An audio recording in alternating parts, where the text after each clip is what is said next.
Hello, welcome back to my channel, Life with Pops.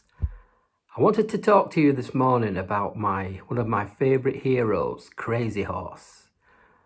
He was someone who I discovered when I went on a trip to America. It was back in 2003, and we went on a tour of the Midwest, flew into South Dakota, and set off on the tour from there, the Black Hills.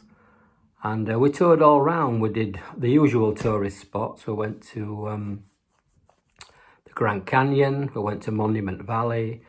All the different things there that are really, you have to see. Someone said to me, you've got to see these places before you die. And you really do. Please go and visit whenever you can. But the place that inspired me the most was Crazy Horse Memorial. It's a wonderful place where they're doing a statue to Crazy Horse. It's built on a mountain. There's a website that you can go on to have a look at this. It's crazyhorsememorial.org. Check it out when you can. It's really fantastic. We also visited Mount Rushmore, which is quite close to Crazy Horse, but very nice. It's good to see Mount Rushmore, but Crazy Horse Memorial really is massive in comparison to that. I had a letter from the people at Crazy Horse because I sent them a poem. I was so touched by the appeal of the centre, everything they were trying to do, the educational program that they're involved with. Really is an inspiring place to visit. And on the letter they gave me some dimensions.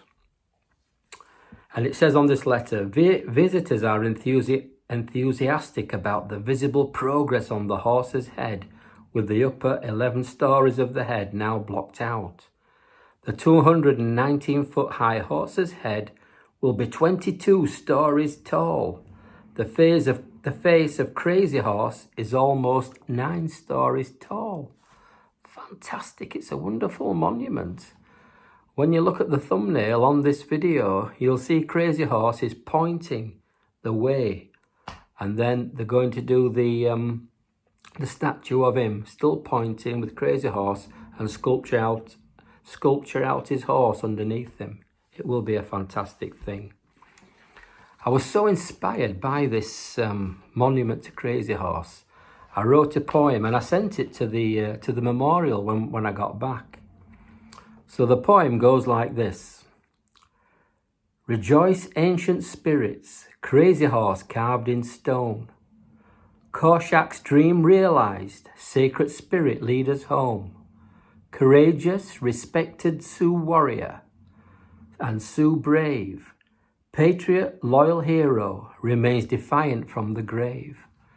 Now the name Korshak, he's the name of the sculptor he was in charge of all the dynamiting, all the sculpturing of the rock for Crazy Horse. And now, unfortunately, he's passed away, but the work carries on. And it will be finished, maybe not in my lifetime, but hopefully in the near future. The next verse, dedicated colours, red, yellow, white and black. Fearless, proud leader, he never took one step back. Passionate, conviction, eternally pointing the way, still fighting injustice, honour his achievements every day. And yeah, Crazy Horse, he was such a phenomenal leader. He never ever stood back. He was always in the thick of things. He was fearless. And because of this statue and the work that's being carried out, he's still fighting injustice today. The centre is going to be a wonderful thing. It's going to provide education, medical facilities for all the native Indian tribes. It's going to be a wonderful thing. So then the next verse is riding a white stallion, galloping free across the plain. Savagery inflicted, never forgotten. Red men feel the great pain. Deprived, forced on reservations, carries your people home today. Ghost dancers roaming wilderness, drive Crazy Horses Chevrolet. Yeah, so the red men, the Native American people of America, they had a massive injustice done to them. They were promised things, they were put onto reservations. Then the white men would break the treaty once again. Gold was discovered once again. They'd just be wiped out.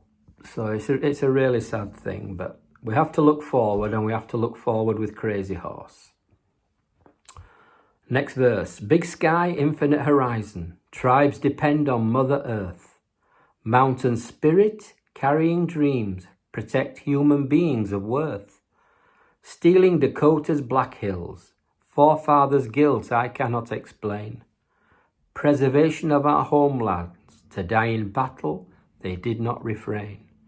Yes, they fought valiantly and hard, but they couldn't beat a superior force of weaponry and more people coming into the Black Hills. Human beings of worth. That's how the Indians looked at people. And they have a saying where they say that strangers are just friends that they have not yet met. Very, very, very, very caring people who really were badly treated.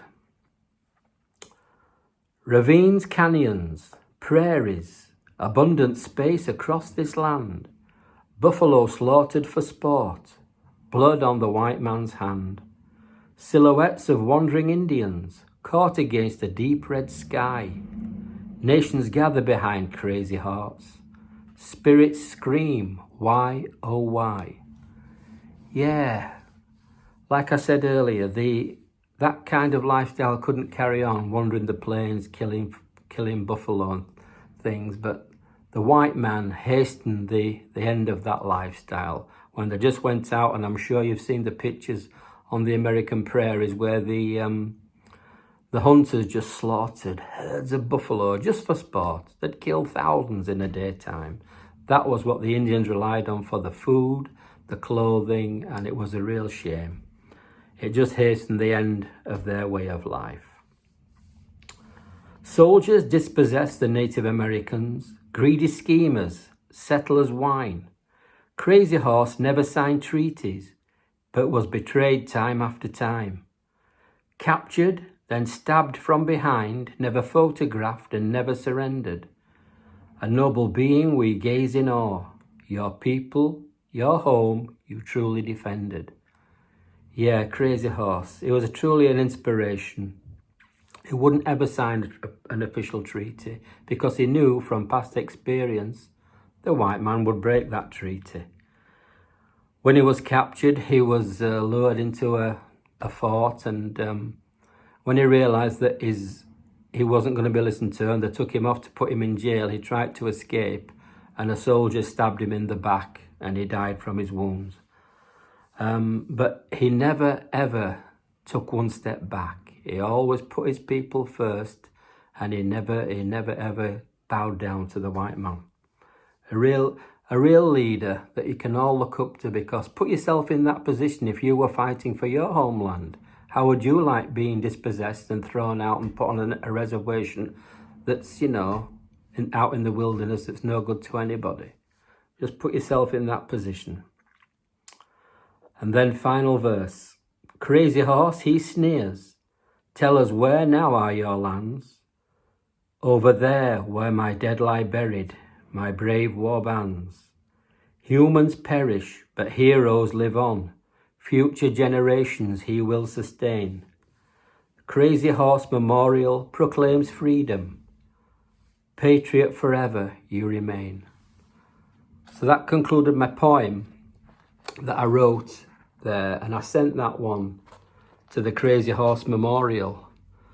And to my surprise, I didn't think I'd hear anything back, but I got a letter back, and I'm so proud of it, and I've kept it all these years since I sent it in 2003. And it's, I'll just show you it there, it's on their headed paper, and it's from a person called Rolly Noem, who was the Chief Operating Officer at that time. And I'll just read you little sections of the, it says, thank you for your email and your thought-provoking poem about Crazy Horse. We are observing a year of circles as we commemorate the 65th anniversary of the coming together of the 4 events that culminated in the memorial we know today. Korczak, who I referenced in the poem there, he also briefly worked on Mount Rushmore, on the presidents there. But then someone called Chief Henry Standing Bear asked Korczak to do the memorial to Crazy Horse, and Korczak jumped at the chance. It fired his imagination. He wanted to be part of something so magnificent. So they invited me then to come to the Crazy Horse Museum whenever possible. So I'm hoping to go back in the near future once we've finished with the COVID pandemic. I'm hoping to get back there. So I like to tell you these heartfelt moments again because to encourage you to go and see these things in your lifetime. America is a fantastic, wonderful place. There's so many outstanding things to see and do, to visit. Like I mentioned, Crazy Horse, there's the Grand Canyon, Monument Valley, and then as you drive through to the coast, you go past Las Vegas, you can call there, then you can go on then to San Francisco and not do all the wonderful things. It's wonderful to see. So that concludes my my heartfelt moment for today. If you've enjoyed the video, please like and subscribe, and hope to see you again very soon in the near future. So remember, life is good, but life is better with Pops. Thank you very much. Bye.